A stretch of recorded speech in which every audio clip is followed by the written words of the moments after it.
Good morning, guys. I'm comedian Haley Boyle, and I am coming to you from inside my tour bus this morning. My tour bus happens to be a 2004 Honda Odyssey, but it does have a DVD player, so it's pretty fucking luxurious. Anyway, so you guys might be in the midst of doomsday preparation. I'm at the grocery store right now. I just left the grocery store because I was having kind of a lot of anxiety about wanting to get to the grocery store and not wanting to bring my son to the grocery store.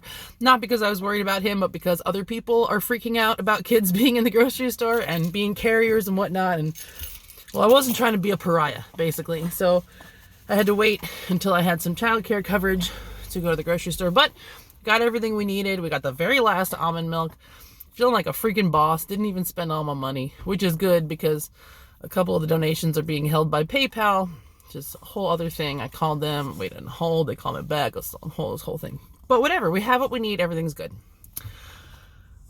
Where we left off as far as my mental health was me realizing that Kyle, a guy that I met the day that Obama got elected the first time, was sort of like a turning point in my life. Well, let's just go over it. So I was thinking about me, as per usual. And the conclusion I came to is I'm a fucking badass, basically. Because my entire childhood, when I stood up for myself, when I did what was right for me, I was punished. I was always punished. I was freaking always punished. But it didn't stop me. It didn't stop 4-year-old me, and it didn't stop 8-year-old me, and it didn't stop 13-year-old me. It almost stopped 16-year-old me for a little while, but I bounced back from that shit. And so here was me, this desperate for love little pound puppy, and I still wasn't putting up with anyone's bullshit. I was still able to walk away.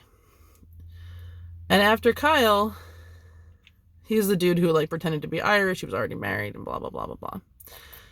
When I stood up for myself, when I did what I thought was right, the loss was so instant and so deep. And I mean, it was all of the bad things you can think of. It was, humiliating and painful and awful and drawn out.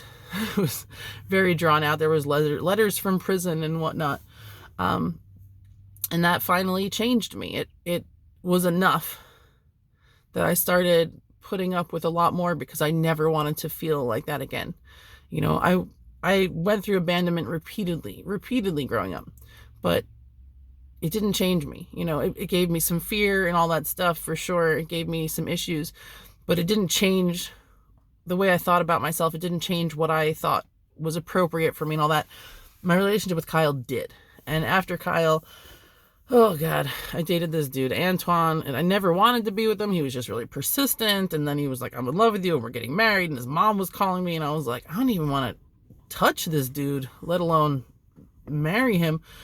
He actually inboxed me on Instagram recently, which I thought was kind of hilarious because I'm like, you're like the first guy I ever had to call the cops on. But I didn't answer him. Go me. And he eventually deleted the request. Good for him, because I don't want any. But I realized that I have to heal that, you know what I mean? I have to heal that thing where I'm just so freaking afraid that people are going to leave me if I say that that's not okay with me, And you know what? Here's the thing. I can't heal that fear by thinking that that's not going to happen anymore, because that is going to happen. What I have to do to heal that fear is realize that if somebody walks away because I set a boundary that they don't want to respect, they're giving me a gift. Yes, it hurts. No, I don't want to be alone. But it's so much worse being with someone that makes you feel bad. It makes you feel like you're not capable or whatever it is. Which led me to a question which I almost pushed away from my mind. I almost just pushed it away. And then I was like, no, you know what? You can learn something from this. Because with all this quarantining and end of the world talk and everything else, it occurred to me, I was like, who would I rather be stuck with? Who would I rather be quarantined with? My son's father or my big ex? And like I said, I almost just pushed that thought away because I was like, neither of them. Bitch, trick question. Neither. And that is the answer is neither. But why not examine those relationships, the key relationships in my life, and get the information that says this is what I do like and this is what I don't like, I think about being quarantined with my son's father.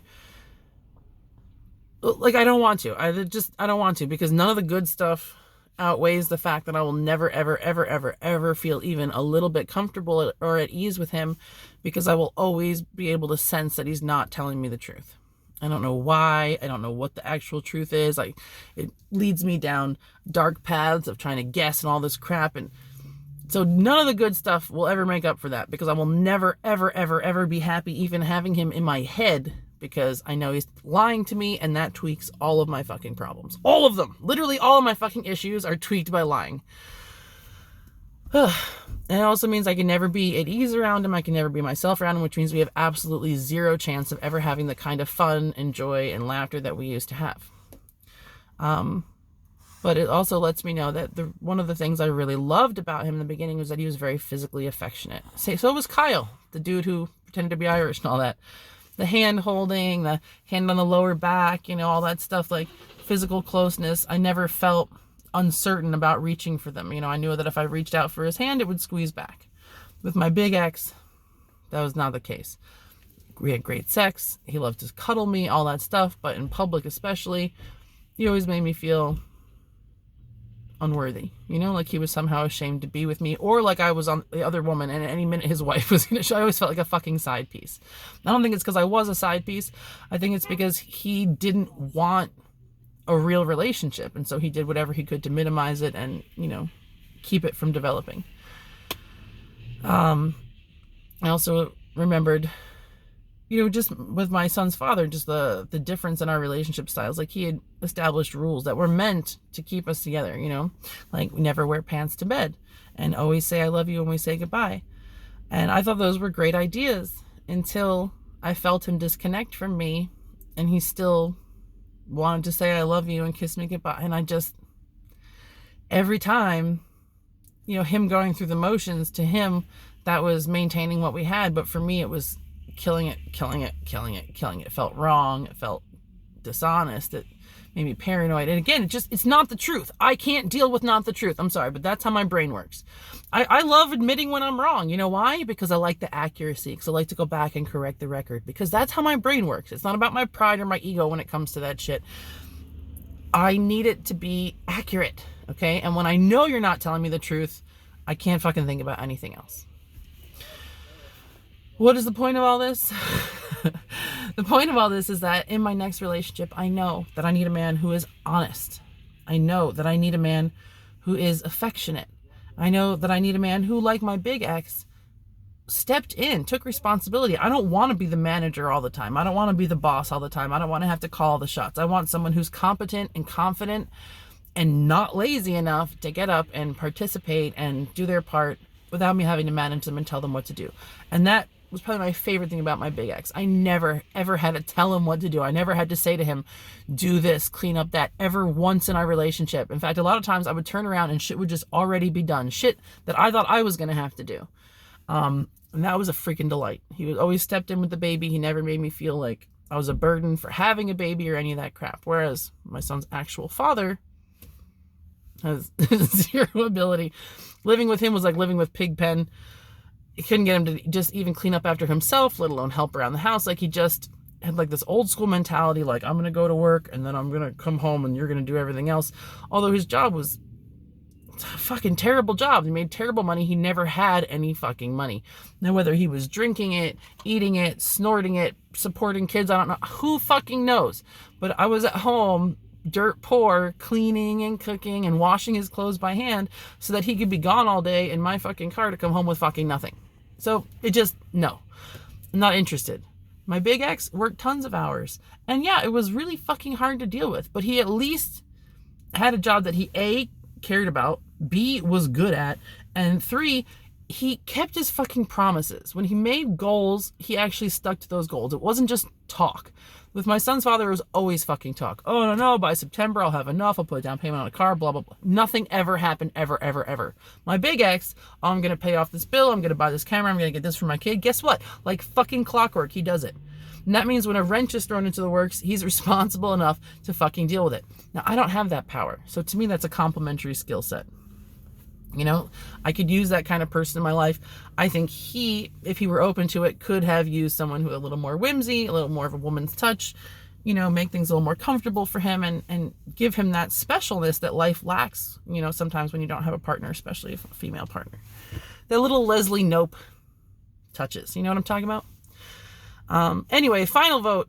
I would way rather be quarantined with my big ex than my son's father, even though my big ex and I never, ever, ever had the level of like laughter, joy, silliness that my son's father and I did at our peak. That's never coming back. So to like want to be quarantined with him, it would be fucking miserable anyway. And he would be of no help. He would be another person for me to take care of, another mess for me to clean up, a fucking walking choking hazard and all that stuff. But again, I don't want to be quarantined with either of these motherfuckers. I want this information moving forward. I'm building my perfect man in my mind. Okay? Oh, and the trust factor again. Trust is such a freaking huge issue for me. This was the other scenario I thought about in my head. If my son's father and my big ex each showed up on my doorstep with like flowers and engagement ring, like, oh, I'm sorry, I'm wrong, I did everything wrong, you're the one for me. If it was my son's father, my immediate thought would be, what is he really after? What is this really about? What is his real motivation? What is he really trying to do here? Whereas if it were my big ex, which it would never be, it would never ever be, he would never do that.